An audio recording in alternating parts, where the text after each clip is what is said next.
Limca book of ৰেকৰ্ডছৰ স্থান পোৱা অসমৰ একমাত্ৰ মন্দিৰ ক'ত আছে?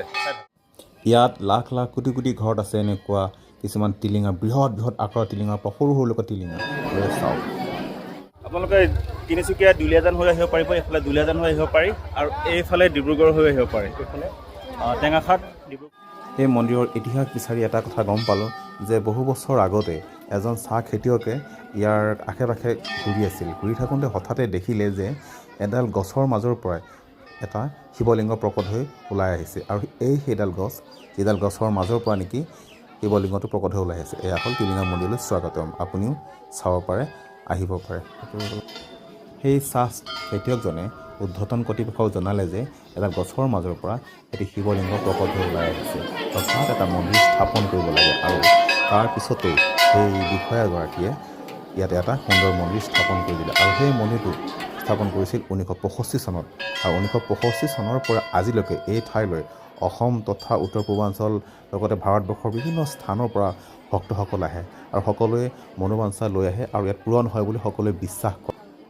ভক্তসকলে এনেকৈ মন্দিৰ প্ৰাংগণ এনেকৈ টিলিঙা বান্ধি থৈ গুচি যায়। দাদা নমস্কাৰ। নমস্কাৰ।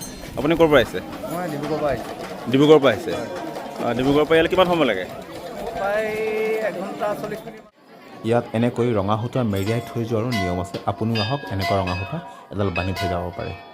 মন্দিৰৰ প্ৰাংগণত ঘূৰি খুবেই ভাল লাগিল, কিন্তু এটা কথা বেয়া লাগিল, এই ছাইডৰ ফালে একদম পলিথিন, কাগজ, লেতেৰা বস্তা গোটেইবোৰ পৰি একদম মানে ঠাইখিনি কদৰ্যময় কৰি ৰাখিছে। এইখিনি যদি পৰ্যটন বিভাগেই হওক বা স্থানীয় বাসিন্দাই হওক বা মন্দিৰ পৰিচালনা সমিতি হওক, তেওঁলোকে অকণমান চালে আৰু ভাল লাগিব, কাৰণ ইয়াত বহুত দূৰ দূৰৰ পৰা মানুহ আহে, ভক্তসকল আহে। ঠাইখিনি পৰিষ্কাৰ কৰা আমাৰ সকলোৰে দায়িত্ব আছে, অকল চৰকাৰৰ দায়িত্ব নহয়, আমাৰ প্ৰত্যেকজন ভাৰতীয় নাগৰিকৰে আমাৰ দায়িত্ব আছে যে আমাৰ ঠাইখিনি আমি সুন্দৰ কৰি ৰাখোঁ। আমাৰ যিখিনি পৰ্যটনস্থলী আছে, মন্দিৰ, নামঘৰ, এই স্থানসমূহ আমি পৰিষ্কাৰ কৰি ৰখা আমাৰ সকলোৰে দায়িত্ব।